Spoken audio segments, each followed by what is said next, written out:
కేరళలో అనంత పద్మనాభ స్వామి ఆలయం.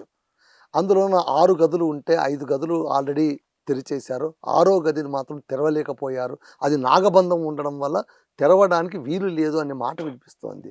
అందులో ఉన్నటువంటి సంపద ఈ 5 గదుల కంటే రెట్టింపు ఉంది అన్న మాట కూడా వినిపిస్తుంది. ఉండొచ్చు. ఈ నాగబంధము తెరవడానికి రాకపోవడము ఇలాంటివి ఉంటాయా సార్? ఎందుకుండవు సార్? హ్మ్. ఎందుకుండవు చెప్పండి? హ్మ్.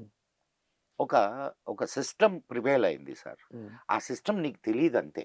ఓకే. ఇప్పుడు తెలియనంత మాత్రాన మనకు లేదు అని చెప్పడానికి లేదు. హ్మ్. ఇప్పుడు అక్కడ రాజులు ఎట్లా ప్రవర్తించేవాళ్ళో తెలుసా మీకు? ఏది కేరళ. ట్రావెన్కోర్ ట్రావెన్కోర్. అవును. ట్రావెన్కోర్ రాజులు హ్మ్. ఆ దేవాలయంలోకి వెళ్ళి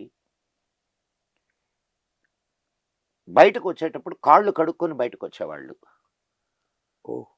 అంటే ఆ దేవాలయంలో ఉండేటటువంటి ఇసుక కూడా మేము బయటకు తీసుకురాకూడదు. ఓహో! అంత ధార్మిక నిబద్ధత. అంత ట్రావెన్కోర్ రాజులు స్వామి పేరు మీదనే రాజ్యం చేసేవాళ్ళు.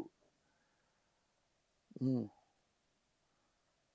ఇక్కడ ఒకటి గుర్తుపెట్టుకోండి, రాజు ధర్మానికి బద్ధుడు. ఇక్కడ రాజుని చేసేటప్పుడు, రాజుకి పట్టాభిషేకం చేసేటప్పుడు గురువు గారు బెత్తంతో కొడతారు తెలుసా మీకు? ఓహ్! ఎందుకు సార్ అలా? ధర్మాన్ని, నేను ధర్మానికి బద్ధుణ్ణి హ్మ్. అండ్ ధర్మాన్ని ఆచరిస్తాను, నేను ధర్మంగా పరిపాలిస్తాను అని కూర్చుంటాడు. ఓత్ టేకింగ్ అది. ఓహ్! మరి ఈ దేశంలో రాజులు దుర్మార్గులు, మనకి దోచుకోవడానికి వచ్చినటువంటి తురకలు మాత్రం గొప్ప సంస్కృతిని మనకి ఇచ్చారు. నేను అప్పుడప్పుడు వింటుంటా, ఏమిచ్చారయ్యా వాళ్ళు అంటే, బిర్యానీ ఇచ్చారు కదండి. నిజమే కదా సార్. బిర్యానీ అయితే ఇచ్చారు కదా. ఇచ్చారా? ఎక్కడి నుంచి వచ్చారు సార్ వాళ్ళు? ఎక్కడి నుంచి వచ్చారు చెప్పండి నాకు కొంచెం. చెప్పండి సార్. ఎడారి ప్రాంతాల నుంచి వచ్చారు. అవును. ఎడారిలో బియ్యం పండుతాయా? అవును కదా. పండవు కదా సార్. పండవు కదా. కొన్ని సుగంధ ద్రవ్యాలు పండుతాయా? బిర్యానీ దేంతో అవకాశమే తయారు లేదు. చేస్తారు? బియ్యముతోను సుగంధ ద్రవ్యాలు ఇవన్నీ వాడే కదా వాడేది.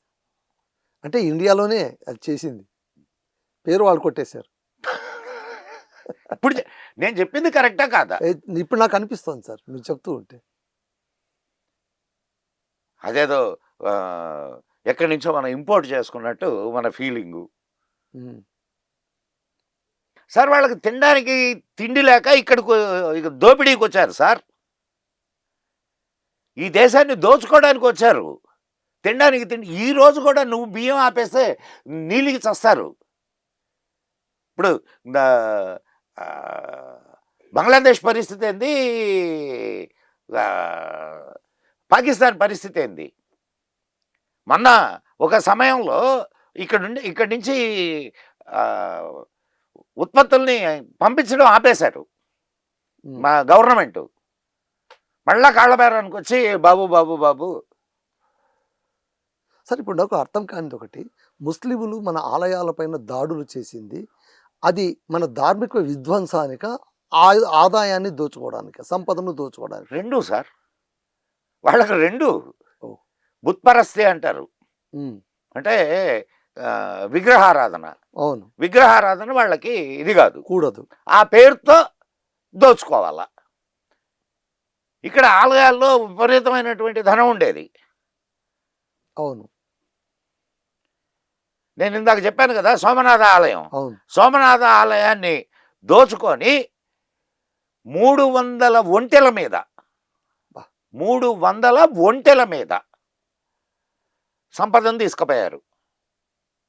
నేను చెప్పడంలో ఇది చరిత్ర చెప్తుంది సార్. ఆలయం అనగానే మీరేమనుకుంటున్నారంటే, అంటే ఈరోజు ఆ పరిస్థితి ఏర్పడింది మనకి. పొయ్యి దండం పెట్టుకొని ఏదో అనుకొని వచ్చేస్తాం.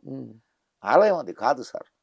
ఆలయం అనేక పాత్రల్ని పోషించింది భారతదేశంలో. ఆలయం ఒక ధార్మిక కేంద్రం మాత్రమే కాదు,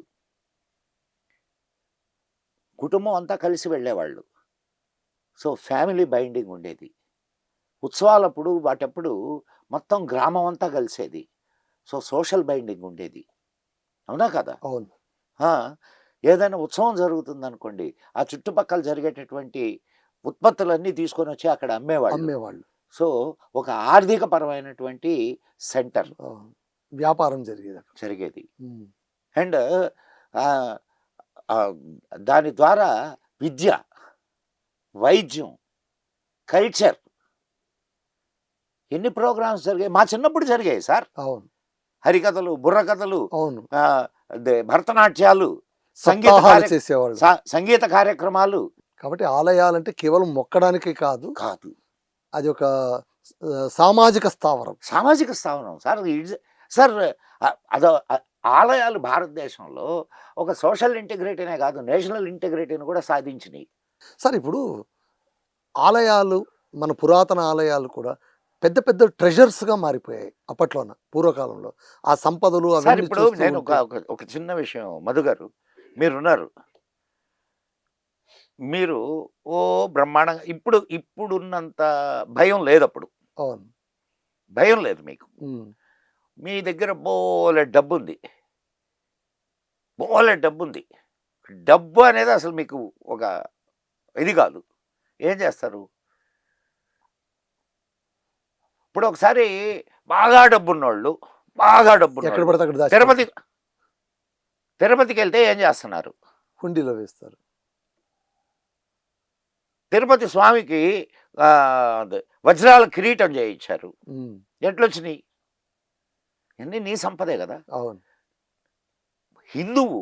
ఒక హిందువు తన అవసరాలకు పోను తక్కిన ధనాన్ని ధార్మిక కార్యక్రమాలకు ఉపయోగించేవాడు.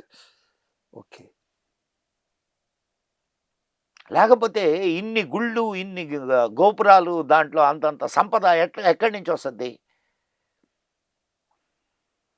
సార్ ఇప్పుడు మీకు సోమనాథ దేవాలయానికి బంగారు వాకిలి ఉండేది. ఓహ్! బంగారు వాకిలి. వాకిలే బంగారంతో తయారు చేశారు సార్.